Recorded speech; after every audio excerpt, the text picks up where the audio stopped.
નમસ્કાર. ધોરણ 10 science and ટેકનોલોજીના પ્રકરણ 1નો આ પાર્ટ 10 છે. આ પહેલાં આપણે પાર્ટ 9 સુધી જોઈ ગયા.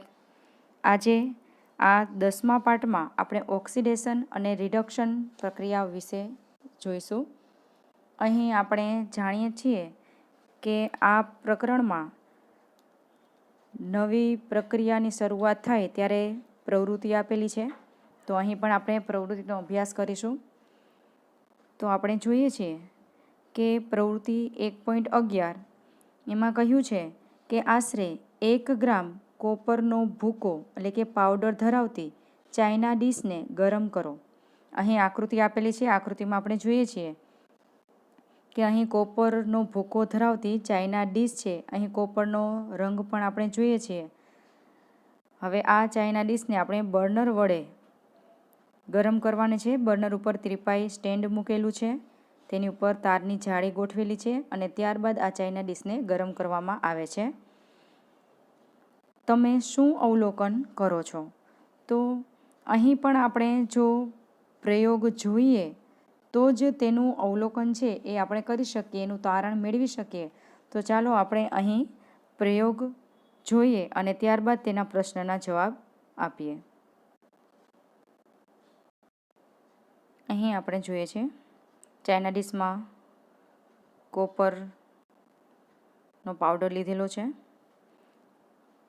અહીં બર્નર રાખેલું છે, એની ઉપર ત્રિપાઈ જાળી મૂકેલી છે અને ચાઇના ડીશને આપણે ગરમ કરીએ છીએ. ગરમ કરતાં કોપરનો કાળો રંગ જોવા મળે છે. આપણે હમણાં જ પ્રયોગ જોયો ત્યારે જોયું કે ચાઇના ડીશમાં જે કોપરનો ભૂકો છે એ આ કથ્થાઈ રંગનો છે અને તેને ગરમ કરીએ ત્યારબાદ આ કોપરનો રંગ કાળો થઈ જાય છે. એટલે કે અહીં કોપર છે એ કાળા રંગનો થતો જોવા મળે છે. શા માટેનો કાળો રંગ થાય છે એ આપણે અહીં જોઈએ. એ જ આપણે અહીં ભણવાનું છે. તો એમાં જોતા જઈએ. અહીં આપેલું છે તમારે એનસીઈઆરટીની ટેક્સ્ટબુકમાં. આપણે અહીં એનસીઈઆરટીની ટેક્સ્ટબુકની લીટીએ લીટીનો અભ્યાસ કરીએ છીએ અને તેમાંથી આવતા જે પ્રશ્નો છે તેના ઉકેલ આપણે મેળવીએ છીએ કે જેથી કરીને તમને બોર્ડમાં કોઈ પણ રીતે પ્રશ્ન પૂછાય તો તમે તેનો જવાબ દઈ શકો. અહીં આપેલું છે કે કોપરના ભૂકાની સપાટી પર કાળા રંગના કોપર-2 ઓક્સાઇડનું પડ જામી જાય છે. આ કાળો પદાર્થ શાથી ઉદ્ભવ્યો? આપણે અહીં જોયું કે કોપરના ભૂકાની સપાટી પર કાળા રંગના કોપર ઓક્સાઇડનું પડ જામી જાય છે. આવું શા માટે થયું? હતું કોપર, પણ એની સાથે જ્યારે એને ગરમ કરવામાં આવે છે ત્યારે તેની સપાટી પર કોપર ઓક્સાઇડ બને છે અને આ કોપર ઓક્સાઇડનો રંગ છે એ કાળો હોય છે. માટે આ પ્રક્રિયા દરમિયાન કોપર છે એ કાળા રંગમાં પરિણમે છે. જેમ આગળ આપ્યું છે કે કોપરમાં ઓક્સિજન ઉમેરાઈને કોપર ઓક્સાઇડ બનવાથી આમ થાય છે. અહીં આપણે જોયું જે કોપર છે એ અહીં કથ્થાઈ રંગનો છે, પણ આ કોપરને ગરમ કરવાથી, ગરમ કરીએ એટલે ઓક્સિજન સાથે પ્રક્રિયા કરવાની છે, જે આપણે પાર્ટ 4માં પણ જોઈ ગયા છીએ કે કોપરને ગરમ કરવાથી એટલે ઓક્સિજન સાથે પ્રક્રિયા કરવાથી અહીં તેમાં ઓક્સિજન ઉમેરાય છે. ઓક્સિજન ઉમેરાય છે અહીં અને તેમાંથી બને છે CuO એટલે કે કોપર ઓક્સાઇડ. તો અહીં કોપરમાં ઓક્સિજન ઉમેરાતો હોવાથી આ જે પ્રક્રિયા છે એને ઓક્સિડેશન પ્રક્રિયા પણ કહેવામાં આવે છે. જેમાં આપણે જોઈએ આગળ.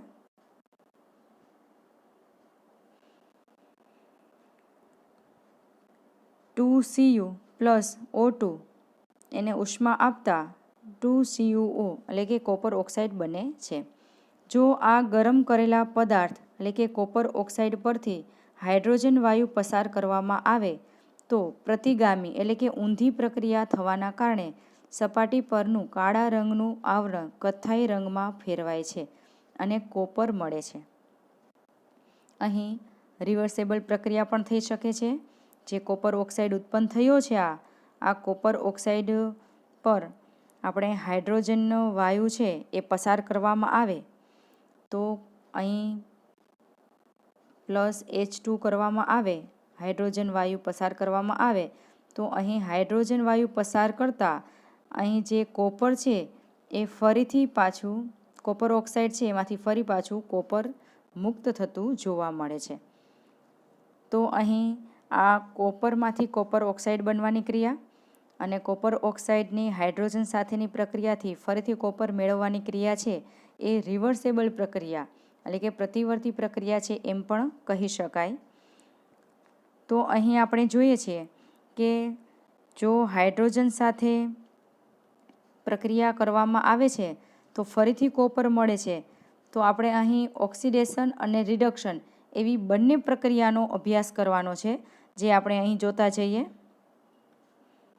ત્યારબાદ આપેલું છે કે calcium copper oxide plus hydrogen વાયુને ઉષ્મા આપતા કોપર બને છે અને પાણી મુક્ત થાય છે.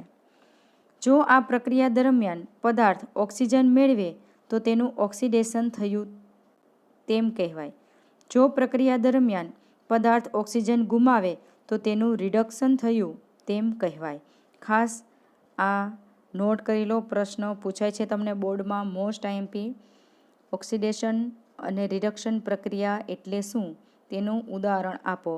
તો ખાસ જો પ્રક્રિયા દરમિયાન પદાર્થ ઓક્સિજન મેળવે તો તેમને ઓક્સિડેશન કહે છે અને જો પ્રક્રિયા દરમિયાન પદાર્થ ઓક્સિજન ગુમાવે તો તેમને રિડક્શન પ્રક્રિયા કહે છે.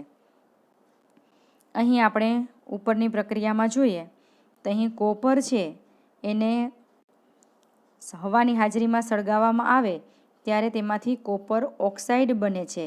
એટલે કે અહીં કોપર ઓક્સિજન મેળવે છે, માટે આ જે પ્રક્રિયા છે એને ઓક્સિડેશન પ્રક્રિયા કહેવામાં આવે છે. એ જ રીતે અહીં નીચેની પ્રક્રિયામાં જોઈએ, અહીં કોપર ઓક્સાઇડ છે તેની હાઇડ્રોજન સાથે પ્રક્રિયા કરવામાં આવે ત્યારે કોપર ઓક્સાઇડ છે એ ઓક્સિજન ગુમાવે છે અને કોપર છે એ અહીં મળે છે. અહીં કોપર ઓક્સાઇડમાંથી ઓક્સિજન ગુમાવવાની જે ક્રિયા છે માટે આપેલી જે પ્રક્રિયા છે એ રિડક્શન પ્રક્રિયા છે. તો આ ઓક્સિડેશન પ્રક્રિયા છે અને આ રિડક્શન પ્રક્રિયા છે એવું કહી શકાય.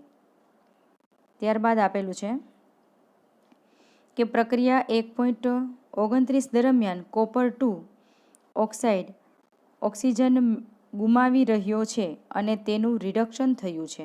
આપણે અહીં ઉપર પ્રક્રિયામાં જોઈએ છીએ કે અહીં કોપર 2 ઓક્સાઇડ છે એ ઓક્સિજન ગુમાવી રહ્યો છે, અહીંથી ઓક્સિજન ગુમાવે છે માટે તેને રિડક્શન થયું છે તેમ કહેવાય. હાઇડ્રોજન ઓક્સિજન મેળવી રહ્યો છે અને તેનું ઓક્સિડેશન થયું છે. એ જ રીતે અહીં હાઇડ્રોજન છે જેમાં અહીં કોપર ઓક્સાઇડમાંથી ઓક્સિજન મુક્ત થાય છે અને એ ઓક્સિજન હાઇડ્રોજન મેળવે છે માટે હાઇડ્રોજન છે એ ઓક્સિડેશન પ્રક્રિયા કરે છે, જ્યારે કોપર છે એ રિડક્શન પ્રક્રિયા કરે છે એવું કહી શકાય. જેમાં અહીં આપ્યું છે, બીજા શબ્દોમાં કહીએ તો પ્રક્રિયા દરમિયાન એક પ્રક્રિયક ઓક્સિડેશન પામે છે જ્યારે બીજો પ્રક્રિયક રિડક્શન પામે છે. આવી પ્રક્રિયાઓને ઓક્સિડેશન રિડક્શન પ્રક્રિયાઓ અથવા તો રેડોક્સ પ્રક્રિયાઓ કહે છે. આ પણ ખાસ નોટ કરી લો, તમને પૂછાય છે બોર્ડમાં રેડોક્સ પ્રક્રિયા એટલે શું, ઉદાહરણ આપી સમજાવો. 2 માર્ક્સનો પ્રશ્ન હોય જ છે. તો અહીં રેડોક્સ પ્રક્રિયા એટલે કે એવી પ્રક્રિયા કે જે પ્રક્રિયા દરમિયાન એક પ્રક્રિયક, અહીં આપેલું જ છે જો આ એનો જવાબ છે, નોટ કરી લો. આ રેડોક્સ પ્રક્રિયાનો જવાબ છે કે પ્રક્રિયા દરમિયાન એક પ્રક્રિયક ઓક્સિડેશન પામે છે જ્યારે બીજો પ્રક્રિયક રિડક્શન પામે છે. તો આવી પ્રક્રિયાઓને ઓક્સિડેશન રિડક્શન પ્રક્રિયાઓ અથવા તો રેડોક્સ પ્રક્રિયા કહે છે. હવે તેનું ઉદાહરણ આપણે અહીં નીચે આપેલું જ છે. અહીં કોપર ઓક્સાઇડ છે એની હાઇડ્રોજન સાથે પ્રક્રિયા થવાથી કોપર મળે છે અને પાણી મળે છે. તો આપણે અહીં જોઈએ છીએ કે કોપર ઓક્સાઇડમાંથી જે કોપર બને છે તો અહીં કોપર ઓક્સિજન ગુમાવે છે માટે તેને રિડક્શન પ્રક્રિયા કહે છે. જ્યારે હાઇડ્રોજન છે એ ઓક્સિજન મેળવે છે માટે તેને ઓક્સિડેશન પ્રક્રિયા કહેવામાં આવે છે. આ રીતે આપણે તેનું ઉદાહરણ આપી શકાય. આ 2 માર્ક્સના પ્રશ્ન માટે મોસ્ટ આઈએમપી તમે આ લખી શકો. આ સિવાય રેડોક્સ પ્રક્રિયાના બીજા ઉદાહરણ પણ આપેલા છે, જે પણ આપણે જોતા જઈએ. અહીં બીજા ઉદાહરણ આપેલા છે તમને રેડોક્સ પ્રક્રિયા માટેના. કે ઝિંક ઓક્સાઇડની કાર્બન સાથેની પ્રક્રિયાથી ઝિંક બને છે અને કાર્બન મોનોક્સાઇડ ઉત્પન્ન થાય છે. તો અહીં પણ આપણે પ્રક્રિયા જોતા જઈએ. ઓક્સિડેશન રિડક્શન પ્રક્રિયા ઉપર આપેલી છે એ પ્રમાણે જ આપણે કરવાનું છે, દર્શાવવાનું છે રેડોક્સ પ્રક્રિયા માટે. તો અહીં આપણે લખી શકીએ કે આ ઝિંક ઓક્સાઇડ છે એમાંથી ઝિંક બને છે, એટલે કે ઓક્સિજન ગુમાવે છે. માટે ઓક્સિજન ગુમાવે છે માટે આને કઈ પ્રક્રિયા કહીશું આપણે? રિડક્શન પ્રક્રિયા કહીશું. તો આ જે પ્રક્રિયા છે એ રિડક્શન પ્રક્રિયા છે. એ જ રીતે કાર્બન છે એ અહીં ઓક્સિજન મેળવે છે, માટે આ જે પ્રક્રિયા છે એને આપણે ઓક્સિડેશન પ્રક્રિયા કહીશું. તો આ રીતે આપણે એને દર્શાવી શકાય. એ જ રીતે બીજું ઉદાહરણ આપેલું છે નીચે. એમાં જોઈએ કે ઓક્સિડેશન રિડક્શન પ્રક્રિયા તમે તમારી જાતે પણ હવે આમાં દર્શાવી શકો છો. ટ્રાય કરો તમે નોટ ને પેન લઈને બેઠા જ હોવ. જો વિડીયો જોવા બેસીએ આપણે તો આપણે એક નોટ ને પેન લઈને બેસવાનું જ, કે જેથી તમે અંદર ટીક કરી શકો અને તમારી જાતે અમુક ઉદાહરણો છે એ કરી શકો. તો અહીં આપણે ઓક્સિડેશન રિડક્શનની પ્રક્રિયા જોઈએ. તો અહીં MnO2 ઓક્સિજન જે પાસે છે એ અહીંયાથી ઓક્સિજન ગુમાવે છે. તો ઓક્સિજન ગુમાવે છે માટે આ પ્રક્રિયાને શું કહીશું આપણે? રિડક્શન પ્રક્રિયા કહીશું. એ જ રીતે અહીં HCl જે છે એમાંથી HCl જે આપેલો છે, તો અહીંથી આપણે જોઈએ છે કે હાઇડ્રોજન ગુમાવે છે. તો આને પણ આપણે ઓક્સિડેશન પ્રક્રિયા કહી શકાય. અથવા તો ઓક્સિજન મેળવે છે, અહીં હાઇડ્રોજન છે ઓક્સિજન મેળવે છે, તો એને કહીશું આપણે ઓક્સિડેશન પ્રક્રિયા. આ ઓક્સિડેશન પ્રક્રિયા છે અને આ રિડક્શન પ્રક્રિયા છે એવું કહી શકાય. અને આ સિવાય હજુ પણ આપણે કહી શકાય, બીજું હજી એક વ્યાખ્યા તમને અહીં આપેલી છે જે આપણે નીચે અભ્યાસ કરીશું. કે એવું પણ કહ્યું છે કે જો અહીં હાઇડ્રોજન છે એ મેળવે, જો હાઇડ્રોજન મેળવે તો તેને આપણે કઈ પ્રક્રિયા કહીશું? કે હાઇડ્રોજન મેળવે તો તેને રિડક્શન પ્રક્રિયા કહેવામાં આવે છે. અને હાઇડ્રોજન ગુમાવે તો તેને ઓક્સિડેશન પ્રક્રિયા પણ કહેવામાં આવે છે, જેનો પણ આપણે નીચે અહીં અભ્યાસ કરીશું, આપેલું છે. જોતા જઈએ અહીં કે પ્રક્રિયા 1.31માં કાર્બનનું કાર્બન મોનોક્સાઇડ CO માં ઓક્સિડેશન થયું છે અને ઝિંક ઓક્સાઇડ ZnOનું ઝિંકમાં રિડક્શન થયું છે.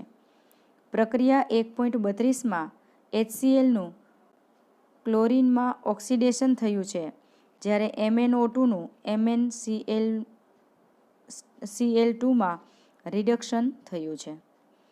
ઉપર દર્શાવેલા ઉદાહરણો પરથી આપણે કહી શકીએ કે પ્રક્રિયા દરમિયાન જો પદાર્થ ઓક્સિજન મેળવે અથવા હાઇડ્રોજન ગુમાવે તો તે પદાર્થ ઓક્સિડેશન પામે છે. આ તેનું બીજી વ્યાખ્યા આપેલી છે, જે આપણે 9મા ધોરણમાં પણ શીખી ગયા છીએ. તેનો ઉલ્લેખ અહીં હવે કરેલો છે કે ઓક્સિડેશન એટલે શું? તો ઓક્સિજન મેળવવો અથવા તો હાઇડ્રોજન ગુમાવવો તેને ઓક્સિડેશન પ્રક્રિયા કહેવામાં આવે છે. એ જ રીતે જો પ્રક્રિયા દરમિયાન પદાર્થ ઓક્સિજન ગુમાવે અથવા હાઇડ્રોજન મેળવે તો તેને રિડક્શન પ્રક્રિયા કહે છે. તો અહીં ઓક્સિડેશન રિડક્શન પ્રક્રિયાને આ બીજી પણ એક વ્યાખ્યા છે. અગાઉ આપણે જોઈ ગયા કે ઓક્સિજન મેળવે તેને ઓક્સિડેશન કહે છે, ઓક્સિજન ગુમાવે તેને રિડક્શન કહે છે. હવે હાઇડ્રોજનના આધારે લઈએ તો આપણે એમ પણ કહી શકીએ કે જો હાઇડ્રોજન ગુમાવે તો તે ઓક્સિડેશન છે અને હાઇડ્રોજન મેળવે તો તે રિડક્શન છે. એના આધારે અહીં વ્યાખ્યા આપેલી છે, ખાસ જોઈ લો. આ રીતે પણ પૂછી શકાય કે પ્રક્રિયા દરમિયાન જો પદાર્થ ઓક્સિજન મેળવે અથવા હાઇડ્રોજન ગુમાવે તો તે પ્રક્રિયાને ઓક્સિડેશન પ્રક્રિયા કહે છે. એ જ રીતે જે પ્રક્રિયા દરમિયાન પદાર્થ ઓક્સિજન ગુમાવે અથવા હાઇડ્રોજન મેળવે તે પ્રક્રિયાને રિડક્શન પ્રક્રિયા કહેવામાં આવે છે. અને તેના ઉદાહરણ અહીં આપણે ઉપર જોઈ ગયા એ રીતે ઉદાહરણ આપવાના છે. આ 3 ઉદાહરણ છે. અહીં જે કોપર ઓક્સાઇડનું આપેલું છે, ઓક્સિડેશન રિડક્શન પ્રક્રિયા દર્શાવી છે. એ જ રીતે તમે અહીં પણ ઓક્સિડેશન રિડક્શન પ્રક્રિયા છે એ દર્શાવી શકો કે આ જે ઓક્સિજન ગુમાવે છે માટે એ રિડક્શન પ્રક્રિયા છે.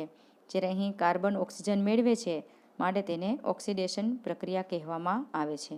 એ જ રીતે નીચે પણ આપેલું છે કે MnO2માં આપણે જોઈએ છીએ કે અહીં ઓક્સિજન ગુમાવે છે માટે આ રિડક્શન પ્રક્રિયા છે. જ્યારે અહીં HClમાં જોઈએ તો અહીં એમ પણ કહી શકાય કે HClમાંથી અહીં હાઇડ્રોજન ગુમાવે છે, ક્લોરીન છે હાઇડ્રોજન ગુમાવે છે તો તેને ઓક્સિડેશન પ્રક્રિયા પણ કહેવામાં આવે છે. અને આ સિવાય આપણે એમ પણ કહી શકીએ કે HClમાં અહીં હાઇડ્રોજન છે એ ઓક્સિજન મેળવે છે માટે તેને ઓક્સિડેશન પ્રક્રિયા કહેવામાં આવે છે. આ બંને રીતે આપણે તેને વર્ણવી શકીએ. ત્યારબાદ આપણે જોઈએ પ્રવૃત્તિ 1.1 યાદ કરો કે જેમાં મેગ્નેશિયમની પટ્ટી હવામાં ઓક્સિજન પ્રજ્વલિત જ્યોતથી સળગે છે અને સફેદ રંગના પદાર્થ મેગ્નેશિયમ ઓક્સાઇડમાં ફેરવાય છે. આ પ્રક્રિયામાં મેગ્નેશિયમનું ઓક્સિડેશન થયું છે કે રિડક્શન. અહીં પાર્ટ 1 જોઈ લો એટલે તમને મેગ્નેશિયમની પટ્ટીને હવામાં સળગાવતા મેગ્નેશિયમ ઓક્સાઇડના જે પાવડર મળે છે તે પ્રક્રિયા જોઈ શકો છો, પ્રયોગ જોઈ શકો છો. તો આ પાર્ટ જોતાં પહેલાં પાર્ટ 1 જોઈ લો તો તમને આ પ્રયોગ છે એ તેમાં આપણે કરેલો છે એટલે તેનું અવલોકન આપણે કરી શકીએ. અને આપણે જાણીએ છીએ કે મેગ્નેશિયમની પટ્ટીને ઓક્સિજનમાં સળગાવતા તેમાંથી સફેદ રંગનો પદાર્થ મળે છે જે મેગ્નેશિયમ ઓક્સાઇડ છે. તો અહીં આ પ્રક્રિયામાં મેગ્નેશિયમનું ઓક્સિડેશન થયું છે કે રિડક્શન, તો અહીં તમે પણ અહીં જવાબ આપી શકો કે આ મેગ્નેશિયમની પટ્ટી હતી તેને ઓક્સિજન સાથે પ્રક્રિયા કરી એટલે કે ઓક્સિજનમાં સળગાવતા MgO મેગ્નેશિયમ ઓક્સાઇડ બને છે. સમીકરણ સંતુલિત ત્યારે પણ કરતાં શીખવાડ્યું હતું. ફરીથી સમીકરણ સંતુલિત કઈ રીતે કરાય એ આપણે પાર્ટ 4માં રાસાયણિક સૂત્ર કઈ રીતે બનાવાય એ પાર્ટ 4માં આપણે જોઈ ગયા છીએ. ના જોયો હોય તો પાર્ટ 4 જરૂરથી જુઓ, પછી જ તમને કેમિસ્ટ્રીના બધા જ રાસાયણિક સૂત્રો બનાવતા આવડે. તો અહીં આપણે જોઈએ છીએ કે આ જે મેગ્નેશિયમ છે એ મેગ્નેશિયમ અહીં ઓક્સિજન મેળવે છે માટે આ જે પ્રક્રિયા છે એ ઓક્સિડેશન પ્રક્રિયા છે એવું કહી શકાય. તો ખાસ અહીં 1 માર્ક્સમાં આવા પ્રશ્ન પણ પૂછી શકાય છે, તો એના માટે પણ ખાસ તમારે યાદ રાખવાનું છે. અહીં બોર્ડમાં તમને ખાસ પૂછાય છે ઓક્સિડેશન રિડક્શન પ્રક્રિયા મોટાભાગે હોય જ છે, અથવા તો તફાવતના મુદ્દા આપો. ઓક્સિડેશન અને રિડક્શન 2 માર્ક્સમાં તમને એ પણ પૂછાય છે. 2 માર્ક્સના તફાવતના મુદ્દા મોસ્ટ આઈએમપી પ્રશ્ન. તો ઓક્સિડેશન જે રાસાયણિક પ્રક્રિયામાં પદાર્થ ઓક્સિજન મેળવે અથવા તો હાઇડ્રોજન ગુમાવે તો તેવી પ્રક્રિયાને ઓક્સિડેશન પ્રક્રિયા કહે છે. જ્યારે રિડક્શન પ્રક્રિયામાં આપણે લખી શકીએ કે જે રાસાયણિક પ્રક્રિયામાં પદાર્થ હાઇડ્રોજન મેળવે અથવા ઓક્સિજન ગુમાવે તો તેવી પ્રક્રિયાને રિડક્શન પ્રક્રિયા કહે છે. અહીં ઓક્સિડેશન પ્રક્રિયામાં આપણે ઉદાહરણ આપી શકીએ કાર્બન વત્તા O2 એટલે કે C+O2 gives CO2. આ જે ઉદાહરણ છે એ ઓક્સિડેશનનું ઉદાહરણ છે.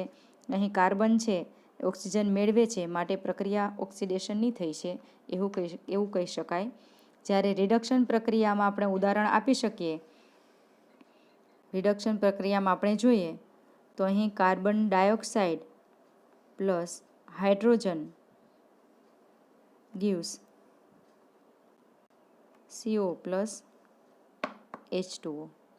તો આપણે જોઈએ છીએ કે અહીં કાર્બન છે, અહીં હાઇડ્રોજન, અહીં રિડક્શન પ્રક્રિયામાં આપણે જોઈ શકીએ કે હાઇડ્રોજન મેળવવાની વાત થઈ છે અહીં, તો હાઇડ્રોજન અહીં ઓક્સિજન દ્વારા મેળવાય છે, માટે અહીં જે પ્રક્રિયા થાય છે એ રિડક્શન પ્રક્રિયા થઈ છે એવું પણ કહી શકાય. એના ઉદાહરણ આપી શકાય. ત્યારબાદ બીજો એક પ્રશ્ન કે ઓક્સિડેશન અને રિડક્શન પદ સમજાવો અને તેના ઉદાહરણ આપો. તો તેના હમણાં જ આપણે જોઈએ એ પ્રમાણે ઉદાહરણ આપી શકો અને પદ છે એના સમજાવી શકો. ઓક્સિડેશન પ્રક્રિયા એટલે શું તેનું ઉદાહરણ આપવાનું, રિડક્શન પ્રક્રિયા શું તેનું ઉદાહરણ આપવાનું. આમ અહીં આપણે આપણો આ પાર્ટ 10 પૂરો કરીએ છીએ. ત્યારબાદ છેલ્લો પાર્ટ રોજિંદા જીવનમાં ઓક્સિડેશન પ્રક્રિયાઓની અસરો એ આપણે નેક્સ્ટ વિડીયોમાં જોઈશું.